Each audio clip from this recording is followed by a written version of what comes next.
વડોદરા શહેરમાં આગામી 16 જુલાઈએ આષાઢી બીજના પાવન અવસરે ભગવાન જગન્નાથજીની રથયાત્રા નગરચર્યાએ નીકળશે। આ ભવ્ય રથયાત્રાની સુરક્ષા અને વ્યવસ્થાને લઈને વડોદરા પોલીસ તંત્ર અત્યારથી જ સજ્જ થઈ ગયું છે।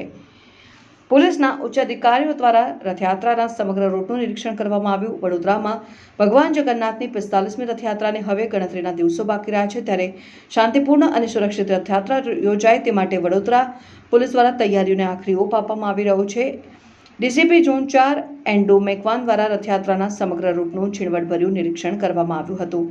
ડીસીપીએ પંચમુખી હનુમાન દાતા મંદિરથી લઈને જુબેલી પાર્ક સુધીના રૂટ પર સુરક્ષા વ્યવસ્થાની સમીક્ષા કરી હતી। આ નિરીક્ષણ દરમિયાન એસીપી જીબી બામણિયા તેમજ કારેલીબાગ પોલીસ સ્ટેશનનો સમગ્ર સ્ટાફ સાથે રહ્યો હતો। પોલીસની ટીમ દ્વારા રૂટમાં આવતા સંવેદનશીલ વિસ્તારો, ભીડનું નિયંત્રણ, ટ્રાફિક વ્યવસ્થા અંગે ખાસ ચર્ચા કરવામાં આવી હતી અને ભક્તોની મોટી સંખ્યાને ધ્યાનમાં લઈને પોલીસ તંત્ર કોઈ પણ કચાશ રાખવા માંગતું નથી, જેથી અત્યારથી જ રૂટ પર પોલીસ બંદોબસ્ત અને સુરક્ષાના તમામ પાસાઓ તપાસી લેવામાં આવ્યા છે।